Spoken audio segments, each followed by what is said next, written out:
From the 1950s to the 1970s, if you were a white male who worked a steady job, you could own a house and a car, even if you were just a milkman, a title no one put "just" in front of, and that's a major part of this problem.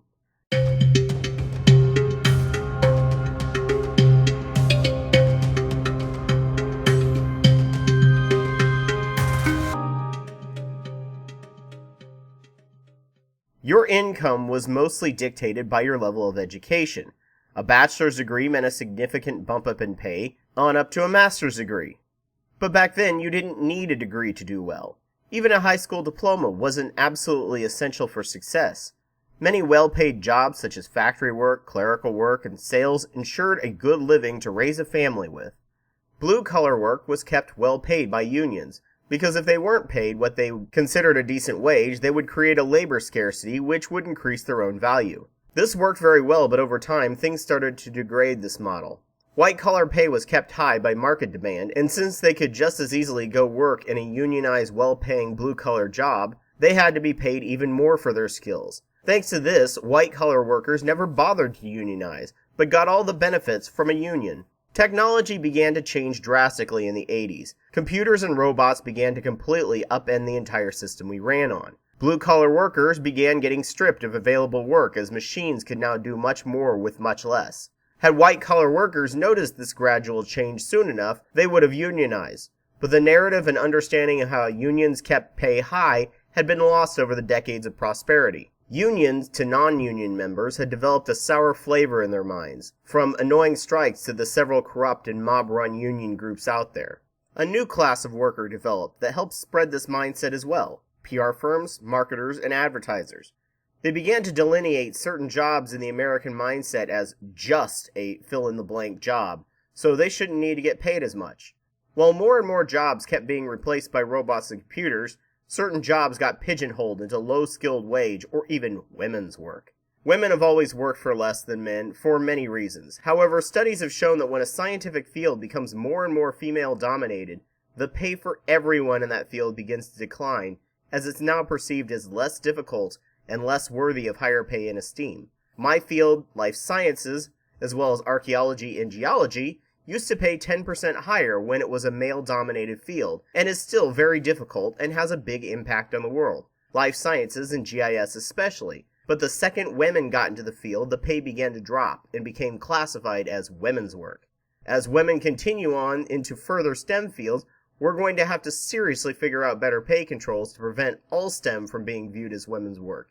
In the 90s, NAFTA happened, which should have been a major boom for growth, using the theory in the Crash Course Economics video listed below, and actually did create a net gain of jobs. But the transition was painful, because it made education essential for getting a job, and instead of government paying for education, which raises people up in tax brackets, making the education pay for itself and then some, education institutes had a cornered market they could continually raise rates at astronomical rates. Pell Grants and student loans used to cover most of school, and you could pay them off rather fast. Government continued to raise student loans without negotiating tuition costs like they do in Europe, and America gained more student debt than any other nation in the world. From the 1980s until now, wages have stagnated. Inflation has increased, and union memberships is the lowest it's been since the Great Depression. Stagnation, we should say, except for one class of people: bankers, PR firms, accounting, sales reps, administration, marketing, and advertising.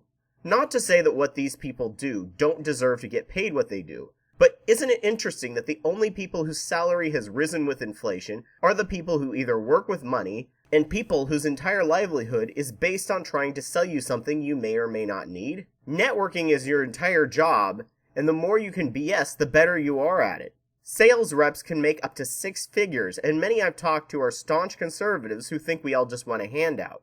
Being in sales requires a lot of work, but does it really require more work and experience than science, where we get paid half of that if we're lucky with one of the hardest degrees?